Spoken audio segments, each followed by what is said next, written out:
Good morning, welcome back to my channel. তো তোমরা সবাই কেমন আছো? আশা করি ভালোই আছো, আমিও ভালোই আছি। তো চলো আজকে ব্লগটা শুরু করা যাক। এখন হচ্ছে 3:57, আমি উঠেছি 3টের সময়। উঠে আমার এদিকে যা যা কাজ সমস্তটাই হয়ে গেছে। অল্প তেল দিয়েছি, এখানে দেখো মাছ রাখা আছে, আর এখানে একটু ওল ওল ওল হয় না, ওল খেও ধরবে গেলে সেই ওল আমি নুন হলুদ মাখিয়ে রেখেছি। এই বাটিটার মধ্যে রাখবো, এটার মধ্যেই ছিল, আমি ওখানটা নামিয়ে রাখলাম। তো এটা ভেজে তারপরে এই মাছগুলো, চলো দেখতে থাকো।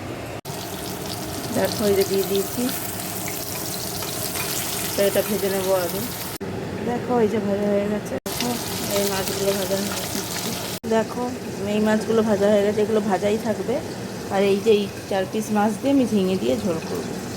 দেখো এই মাছটাও ভাজা হয়ে গেছে। এখানে দেখো রাঁধুনি ফোড়ন দিয়ে, রাঁধুনি শুকনো লঙ্কা ফোড়ন দিয়ে, টমেটো লঙ্কা দিয়ে, ঝিঙে দিয়ে, নুন হলুদ মিষ্টি দিয়ে কষছি, জল দিয়ে দেবো এবারে। দেখো এই যে জল দিয়ে দিয়েছি, অল্প করে দিয়েছি।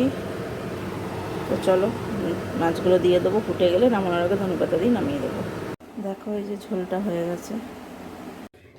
দেখো এদিকটা পরিষ্কার হয়ে গেছে, আর এই যে এখানে সব রেখে দিই। তো এবারে স্নানে যাবো, তো চলো স্নান করে আসি, কথা। তো স্নান টান তো হয়ে গেছে। দেখো জামা কাপড়টা পুরো মেলা হয়ে গেছে, আর সকাল চেয়েছে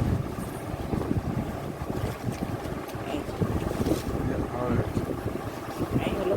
তো চলো খাওয়া দাওয়া করি, তারপরে আবার গুড ইভিনিং। দেখো চলে এসেছি, কি দেখো এই যে চা বানিয়ে নিয়েছি, এই যে চা আর বিস্কিট এই যেখানে আছে, বিস্কিট নিয়ে। তো চলো চাটা খাই, তারপরে আবার কথা বলবো। দেখো আমার এদিকের কাজ সব হয়ে গেছে, রাতে একটু গোলা রুটি বানিয়ে নেব, তো এটাই খাওয়া হয়ে যাবে রাতে। তো চলো আজকের ব্লগটা আমি এখানেই শেষ করে দিলাম। সবাই ভালো থেকো, সুস্থ থেকো।